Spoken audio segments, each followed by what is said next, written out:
So one question coming in, why do intestinal pains sometimes radiate to my lower back? Because your low back and your intestines share the same nerve distribution. So the nerves that come off of your spinal cord, they feed your intestines as well as feeding your low back, and we call that referred pain patterns, right? We see the same thing happen when somebody's having a heart attack. They get their heart has an attack or has a lack of blood flow, and so what do we see? We see radiating pain down the arm. The arm's not hurt, it's the heart. But we see a referred pain pattern, and it's the same thing a lot of times with inflammatory intestinal disorders like celiac or Crohn's or ulcerative colitis. We'll see these individuals struggle aggressively with back pain. And whether it doesn't matter what an MRI says or what a doctor's x-ray says, if you've got a referred pain pattern from inflammatory damage from the food that you're eating, that pain will never go away no matter what you do until you address that, because again, it's referral pain. Okay. Oh, Elizabeth's asking, where do we send testimonials? So let's, we put that email address up. That's glutenology@gmail.com. You make those attention to Jessica. She's in charge of going through those and filtering through those. So again, that's glutenology@gmail.com. See, why when I give up gluten do my eyes and mouth completely dry out? I mean, you're making the assumption that when you give up gluten, your eyes and mouth dry out. But if you also have candida, so maybe it's a defense mechanism of candida, but I would argue that there's something else going on. It may not even really actually relate to the gluten per se. And so this is where testing might be very valuable, Lavender, and that is where I would encourage you to read that last chapter in No Grain, No Pain. It talks about functional medicine testing and kind of what to look for and what to ask for. Best way, let's see here, is it possible to order delayed food sensitivity testing off of Gluten-Free Society? Almost. We're working out the final details. We're hoping by the end of the quarter we'll have it ready for folks to use. What can cause you to lose your voice for 2 weeks to a month and not have any other complaints? A lot of times it's, so it could be food. It could be what's in the air. I've seen certain airborne allergens create it. I've seen certain new types of medications create loss of voice. I've seen certain nutritional deficiencies cause loss of voice. I've seen upper respiratory infections cause loss of voice. So there's a pretty long list of different things that it could be. You could wait it out. I mean, if that's the only thing you've got is like laryngitis, right, which is your voice is gone, you could wait it out, because a lot of times upper respiratory infections are what are known as self-limiting, meaning your immune system, given a little bit of time, will conquer it and will basically heal, the cords will heal and you'll be able to speak again. But that's, if it's progressing and it's not improving, that's where you'd probably want to get it looked at. Let's see.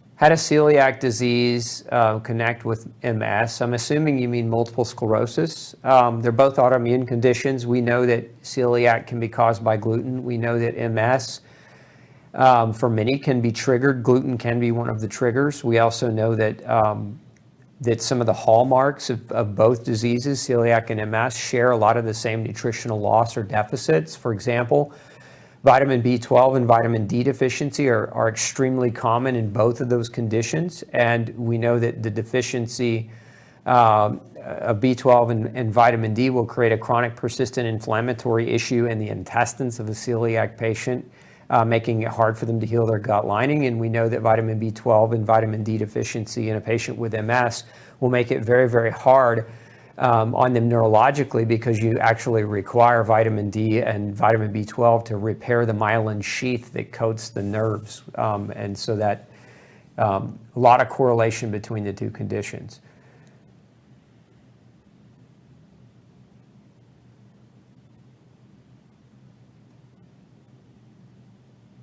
I like that. So that's good. So somebody chiming in, love is an energy force and is innate in all of us. Agreed.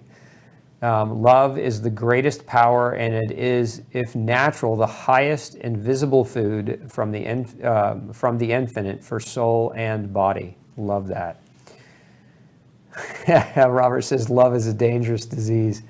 I don't agree with that, Robert. I think we just agree to disagree.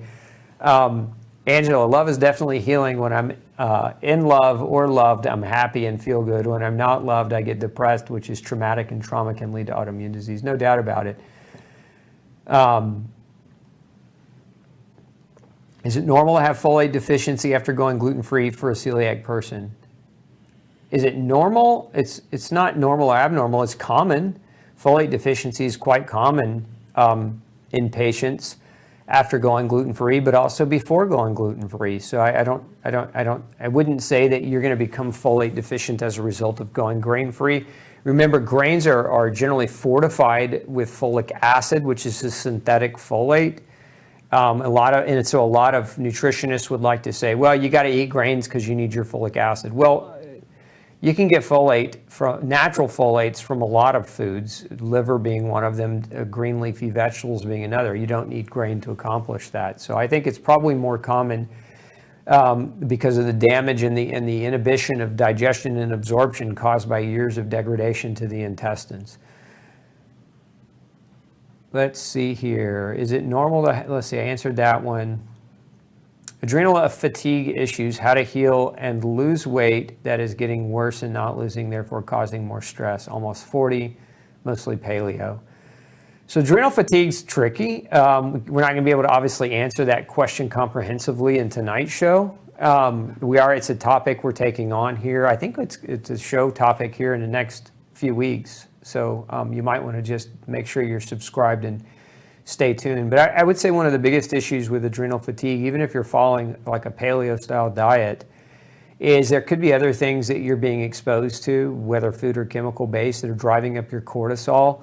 Remember, cortisol is the hormone your adrenal glands produce in order to help you cope and adapt to environmental stress, but cortisol causes your blood sugar to elevate, leading to weight gain. And so it's very, very challenging to lose weight when you're being inflamed, again, by food-based reactions or by chemicals that you might be being exposed to from environmental things. Let's see here. Yeah, I agree with this. So we've got a comment. I think the majority of people have been brainwashed that drug surgery is the answer. Virus today is a perfect example. Diet, lifestyle has kept our species healthy and thriving over millions of years. No doubt about it. I mean, I know when I talked about vitamin D early on, during what they were calling the pandemic, I was investigated by the authorities for saying vitamin D is important.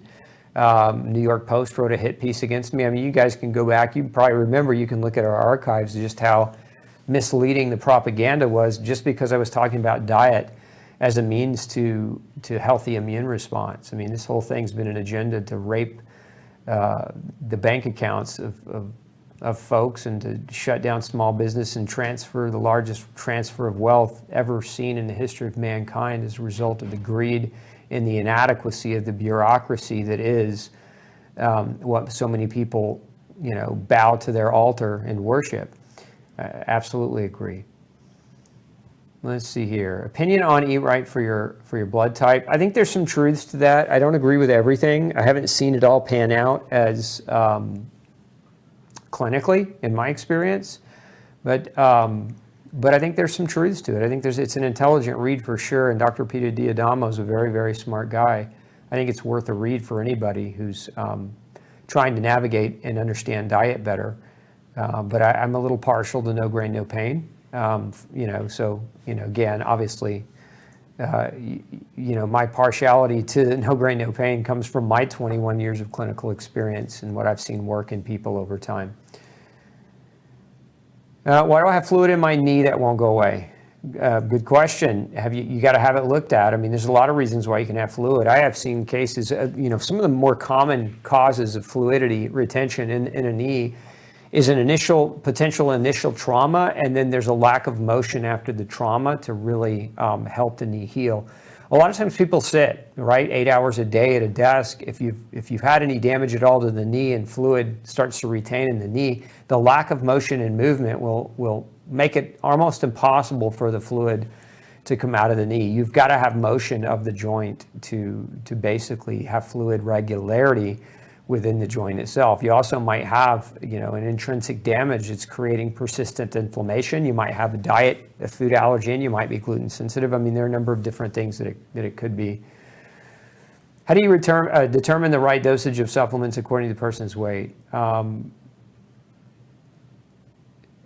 So, there's an art to that, Moriana. I mean, there certainly are generalized recommendations that you'll see, on a supplement bottle, for example. You'll see, take 1 or 2 capsules a day, or take as your doctor prescribes. Unfortunately, most doctors know nothing about nutrition, so that tidbit is more of a CYA that companies will put on their logos, or not on their logos, on their bottles, so that they don't have to give a direct answer. But I understand why. I mean, everybody's unique and different, and every situation is unique and different. I would say it's not so much determining dosage of supplements according to a person's weight. It's according to their condition, according to their history, according to what else they may be reactive to. So there's a lot of factors that go into it, trying to determine the dose, and it's not always just weight.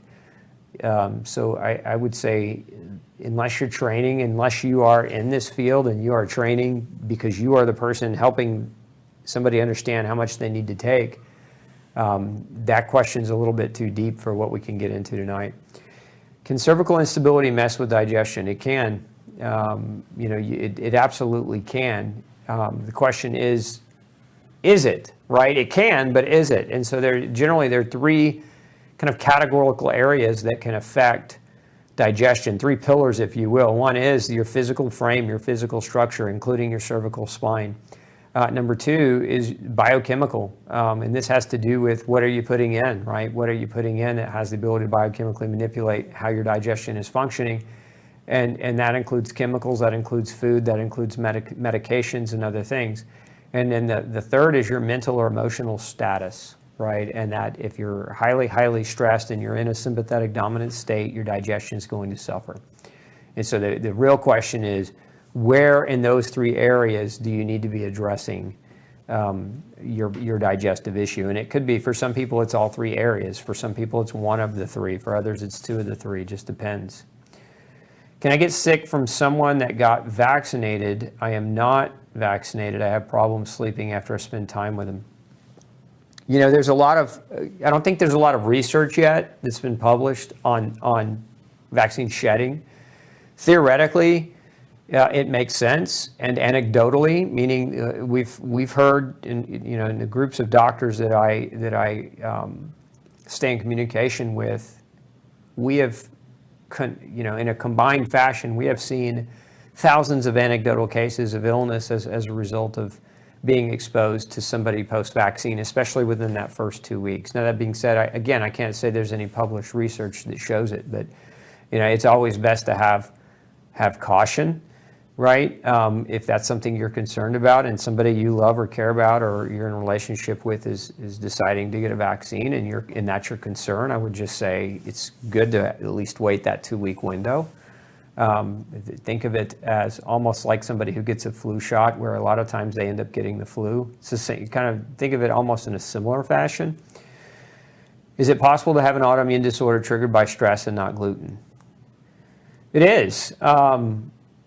It is. It's possible. My experience, I'll just speak for my experience. I've not yet seen a case of autoimmune disease in 21 years of practice where gluten wasn't playing a major role. That's not to say there isn't one. It's just sharing my experience with you. Now, that being said, stress is a very common role as well. It's just rare that I see stress in a bubble create the full-blown spectrum of an autoimmune process.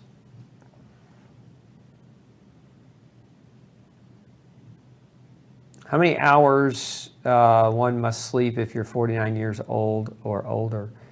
It's not an exact with that. I think more than anything, it's the proper time to try to go to sleep. There's a time frame of sleep where we heal and repair that you want to try to optimize. And that time frame is between 10 p.m. and 2 a.m. And so anything longer on either side of 10 p.m. and 2 a.m. is ideal, right? Up to 8+ hours, depending on how much you exercise, depending on how much stress you're going through, depending on your overall health. So sleep requirements are not, just like diet requirements are not identical for everyone, neither are sleep requirements.